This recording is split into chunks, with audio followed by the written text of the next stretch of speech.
Subscribe कीजिए the perfect classes channel को और बेल आइकन को दबाइए लेटेस्ट वीडियो सबसे पहले देखने के लिए।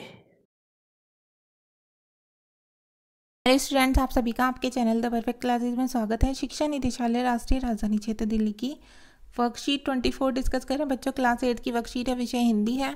26 अक्टूबर 2021 की वर्कशीट है, टॉपिक है कबीर की साखियाँ। प्यारे बच्चों, आपकी पाठ्यपुस्तक वसंत के पाठों पर आधारित इन कार्यपत्रकों के माध्यम से आपसे विभिन्न पाठों पर चर्चा की जा रही है। आइए इसी क्रम में आज कबीरदास जी रचित पाठ्यक्रम की शेष साखियों पर चर्चा करते हैं। जो उनकी साखियाँ बची हुई हैं उन पर चर्चा करते हैं। तो देखिए यहाँ पर 3, 4, 5 3 साखियाँ हमें दी हुई हैं। ठीक है, तो देख लेते हैं। माला तो कर में फिरे, जी भी फिरे मुख माही, मनुआ तो दहु दिसी फिरे, ये तो सुमिरन नाही। तो ये इसका अर्थ देखते हैं बच्चों। देखिए, कबीरदास जी अपनी साखी के माध्यम से कह रहे हैं कि प्रत्येक वस्तु की अपनी एक सीमा होती है। माला हाथ में विचरण करती रहती है, मतलब हाथ में हम माला को फेरते रहते हैं, जबकि जीभ जो होती है हमारी, वो मुख में, हमारे मुंह के अंदर घूमती रहती है। ठीक है, किंतु मन की कोई सीमा नहीं, वह 10 दिशाओं में विचरण करता है, 10 दिशाओं में घूमता रहता है, जिसकी हमें समझ ही नहीं होती है। यही दुख का कारण होता है। यदि हमने मन को वश में कर लिया तो हम कई प्रकार की समस्याओं से बच सकते हैं। अब नेक्स्ट देखते हैं। कबीर घास न नीदिए, जो पाऊँ तली होई, उड़ी पड़े जब आँखी में, खरी दुहेली होई। तो देखिए, इसमें देखते हैं कबीरदास जी क्या कह रहे हैं। कबीरदास जी घास के पैरों से रौंदे जाने को मना कर रहे हैं, कि मतलब घास जो है उसे पैरों के नीचे नहीं रौंदना चाहिए, क्योंकि वही घास जब आँख में पड़ती है तो ऐसे है दुख देती है। पैर से तो हम उसे दबा देते हैं, लेकिन अगर वो हमारी आँख में चली गई तो वो उल्टा हमें दुख दे देती है। इसी साखी के माध्यम से कबीरदास ये संदेश देना चाहते हैं कि किसी व्यक्ति को कमज़ोर मानकर, अपने से कम मानकर, ठीक है, कमज़ोर मानकर उसे सताना नहीं चाहिए, क्योंकि कभी वह ऐसे है दुख का कारण भी बन सकता है, क्योंकि उसको दुखी करना के कारण आपको भी कुछ ऐसा दुख मिल सकता है जिसे आप सहन ना कर सकें। तो हमें कभी भी कमज़ोर व्यक्ति को नहीं सताना चाहिए, ये सोचकर कि वो कमज़ोर है, या किसी को भी नहीं सताना चाहिए बच्चों। वैसे तो नेक्स्ट पढ़ते हैं। जग में बेरी कोई नहीं, जो मन शीतल होए, या आपा को डारी दे, दया करें सब कोई।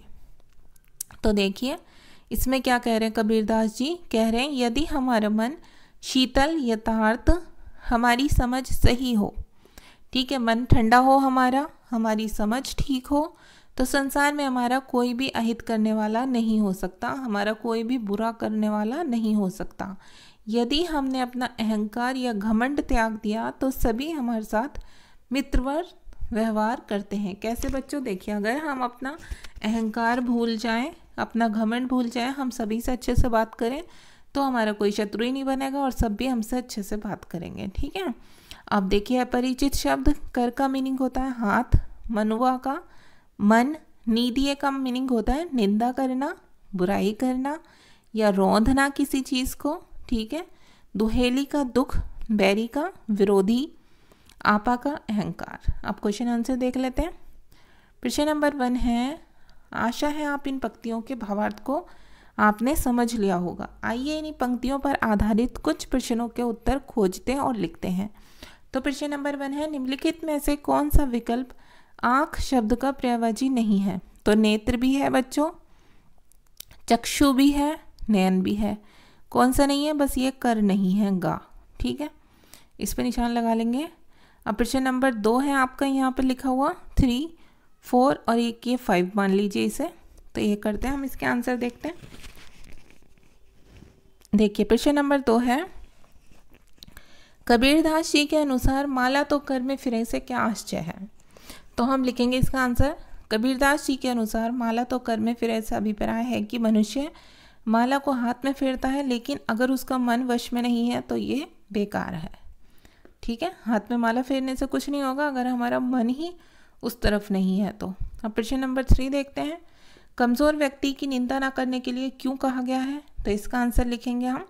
कमज़ोर व्यक्ति की निंदा ना करने के लिए इसलिए कहा गया है क्योंकि उसे परेशान करना हमारे लिए दुख का कारण बन सकता है।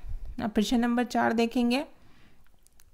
मन को शीतल रखने से संसार में कोई भी बैरी कैसे नहीं होगा, मतलब कोई भी शत्रु कैसे नहीं होगा। बैरी का मीनिंग होता है शत्रु। तो इसका हम आंसर लिखेंगे, मन को शीतल रखने से संसार में कोई भी बैरी नहीं होगा, क्योंकि यदि हम सबके साथ मित्रतापूर्ण व्यवहार करेंगे तो संसार में हमारा कोई भी शत्रु नहीं होगा। ठीक है। अब प्रश्न नंबर 5 में क्या है, उपरोक्त साखियों में आपको कौन सी बात सबसे ज़्यादा अच्छी लगी है और क्यों। तो इसका आंसर आप लिखेंगे, उपरोक्त साखियों में मुझे सबसे अच्छी बात लगी है कि हमें अहंकार और घमंड त्याग कर दूसरों के साथ अच्छा व्यवहार करना चाहिए, तो इससे दूसरे भी हमारे साथ अच्छा व्यवहार करेंगे। तो बच्चों ये गतिविधि थी लास्ट में जिसमें मैंने 5 क्वेश्चन नंबर डाला हुआ है। तो आप लोग अपनी वर्कशीट कंप्लीट कर लीजिए। मिलते हैं नेक्स्ट वीडियो में। Thanks for watching.